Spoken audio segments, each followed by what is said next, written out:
नमस्कार मंडळी, स्वागत आहे तुमचं आपल्या खाद्य श्रीमंती या यूट्यूब चॅनेलवर। आज आपण बनवणार आहोत महाराष्ट्राची शान आणि कोल्हापूरची खास ओळख म्हणजेच झणझणीत अशी कोल्हापुरी मिसळ।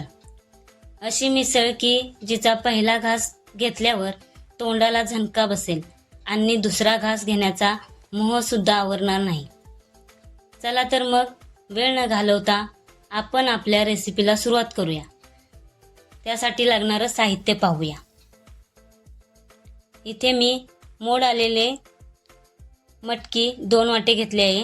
पाव कुरकुरीत असं फरसाण, धना पावडर, जिरा पावडर, काश्मीरी लाल मिरची पावडर, मीठ, हळद, घरचा लाल तिखट मसाला, तेल, सुक्कं खोबरं, 2 मोठे कांदे, 1 टोमॅटो, 1 इंच आल्याचा तुकडा, 10-12 लसूण पाकळ्या।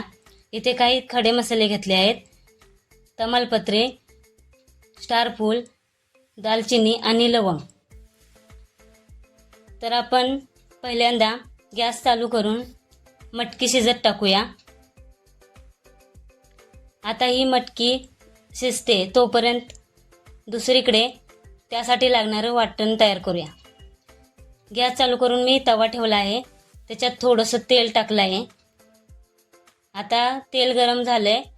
आता ह्याच्यामध्ये उभा कापून घेतलेला कांदा टाकायचा आहे। तो छान असा परतवून घ्यायचा, त्याचा कलर लालसर होईपर्यंत भाजून घ्यायचा आहे कांदा। आपण बघतोय कांदा लालसर झाला आहे। आता इथे आपण याच्यामध्येच टोमॅटो टाकणार आहोत आणि तो सुद्धा मऊ होईपर्यंत भाजून घेणार आहोत। छान असा कांदा आणि टोमॅटो परतवून घ्यायचा आहे।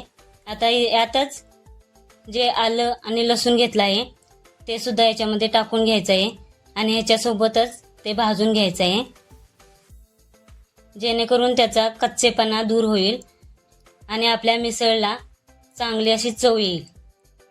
तर आपण बघतोय आपला मसाला व्यवस्थित भाजून झाला आहे। आता हे सगळं जिन्नस आपण ताटामध्ये काढून घ्यायचं आहे आणि याच तव्यामध्ये आपण जे सुक्कं खोबरं बारीक चिरून घेतलं आहे ते सुद्धा भाजून घ्यायचं आहे। खोबरं भाजताना गॅस थोडा कमी ठेवायचा आहे, कारण खोबरं लगेच करपतं। आता हे खोबरं सुद्धा थोडासा लालसर रंग होईपर्यंत भाजून घ्यायचं आहे। आता खोबरं भाजलंय आपलं, ते सुद्धा या ताटामध्ये काढून घ्यायचं आहे। आता हा सगळा मसाला थंड करायचा आहे आणि मिक्सरमध्ये छान अशी पेस्ट तयार करून घ्यायची आहे। आता मिक्सरच्या भांड्यामध्ये आपण सगळं जिन्नस टाकलेले आहेत। आता याची पेस्ट करून घ्यायची आहे आणि आपण बघतोय छान अशी दाटसर पेस्ट तयार केली आहे। याच्यामध्ये पाणी थोडंसं टाकलेलं आहे आणि पेस्ट बनवून घेतली आहे। आता आपण मटकी जी शिजत ठेवली होती ती शिजली का बघूया। तर मटकी आपली शिजली आहे। मटकी थोडी कच्चीच ठेवायची आहे, म्हणजे आपल्या मिसळला छान अशी चव येईल। आता आपण गॅस चालू करून कढई ठेवायची आहे आणि याच्यामध्ये तेल टाकून घ्यायचं आहे। तर आपण बघतोय तेल टाकलेलं आहे। आता आपण याच्यामध्ये जे खडे मसाले घेतले होते ते सुद्धा टाकायचे आहेत आणि छान असे परतवून घ्यायचे आहेत, जेणेकरून मिसळला छान असा स्वाद येईल आणि त्याची चवही चांगली लागेल।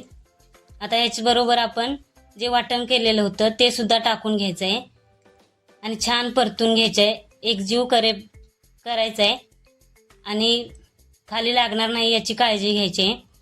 तेल सुटेपर्यंत हे वाटण व्यवस्थित तेलामध्ये परतून घ्यायचं आहे। आता आपण इथे जे सुक्के मसाले घेतले आहेत ते टाकून घ्यायचं आहे। जिरा पावडर, धना पावडर, हळद आणि आपलं जे घरचं लाल तिखट मसाला घेतलेला आहे तो टाकायचा आहे। तिखटाचं प्रमाण आपल्या चवीनुसार किंवा आपल्याला हवं तसं कमी जास्त करायचं आहे। आता आपण याच्यामध्ये काश्मीरी मिरची पावडर टाकायची आहे। ही जास्त तिखट नसते, पण याने कलर खूप छान येतो. आता आपण चवीपुरतं मीठ टाकायचं आहे आणि हे सगळे मसाले या वाटणामध्ये मिक्स करून घ्यायचे आहेत.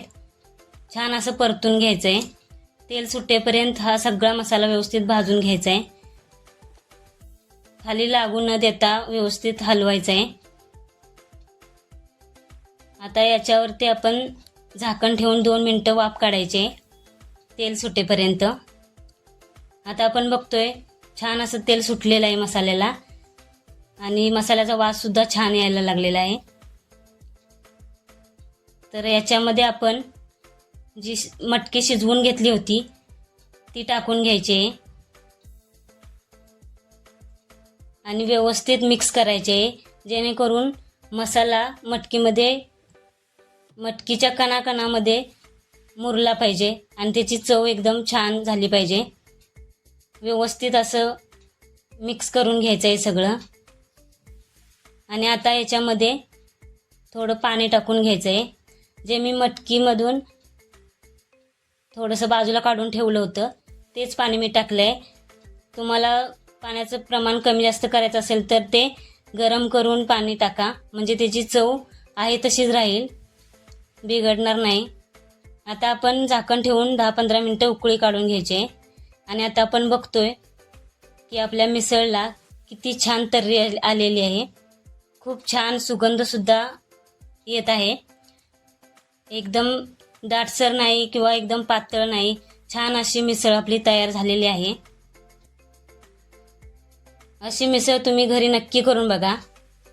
आता आपण याच्यामध्ये थोडीशी कोथिंबीर टाकूया. खूप छान सुगंध येतो आणि टेस्टसुद्धा छान लागते. आपली मिसळ आता तयारी झाली आहे. आपण बघतोय खूप छान अशी मिसळ खाण्यासाठी तयार आहे. व्यवस्थित हलवून व्यवस्थित घ्यायचे. आता आपण ताटामध्ये मिसळ काढून घेऊया. त्यासाठी वाटीत कुरकुरीत असं फरसाण घेतलेलं आहे, थोडंसं दही घेतलं आहे, कोथिंबीर, लिंबू घेतला आहे आणि थोडासा बारीक चिरलेला कांदा घेतला आहे. आता आपण पावसुद्धा ह्याच्यासोबत घेणार आहोत आणि या बाउलमध्ये आपण मिसळ काढून घेणार आहोत. तर आपण पहिल्यांदा कुरकुरीत असे फरसाण आहे ते भरपूर टाकून घ्यायचं आहे. त्याच्यावरती मिसळचा जो रस्सा आहे तो टाकून घ्यायचा आहे. खूप छान अशी मिसळ झाली आहे आपली. आता याच्यावरतीच कांदा टाकायचा आहे, कोथिंबीर थोडी, आणि आता याच्यावरचा जो कट आहे तो टाकून घ्यायचा आहे, कारण कटाशिवाय मिसळ नाही. आता आपल्याला हवा असेल तर लिंबू टाकून घ्यायचा आहे त्याच्यामध्ये. तर मी आता आमच्या पिट्टूला खायला दिली आहे. त्याला खूप आवडली आहे. त्याच्या चेहऱ्यावरून दिसतंय खूप खुश आहे. नमस्कार मंडळी. जेवण ही फक्त पोट भरण्याची गोष्ट नसते, तर ती आपल्या आठवणी, संस्कृती आणि माणसांना जोडणारी भावना असते. आजची ही कोल्हापुरी मिसळ तुम्ही नक्की घरी करून बघा आणि तुमचा अनुभव कमेंटमध्ये सांगा. तुमच्या एका कमेंटमुळे आम्हाला अजून नवीन रेसिपी घेऊन येण्याची प्रेरणा मिळते. व्हिडिओ आवडला असेल तर लाईक करा, शेअर करा आणि खाद्य श्रीमंती परिवाराचा भाग बनण्यासाठी चॅनेल सबस्क्राईब करायला विसरू नका. तोपर्यंत चव जपा, परंपरा जपा आणि घरगुती पदार्थांवर प्रेम करत राहा. मी पुन्हा भेटेन एका नवीन पदार्थासोबत.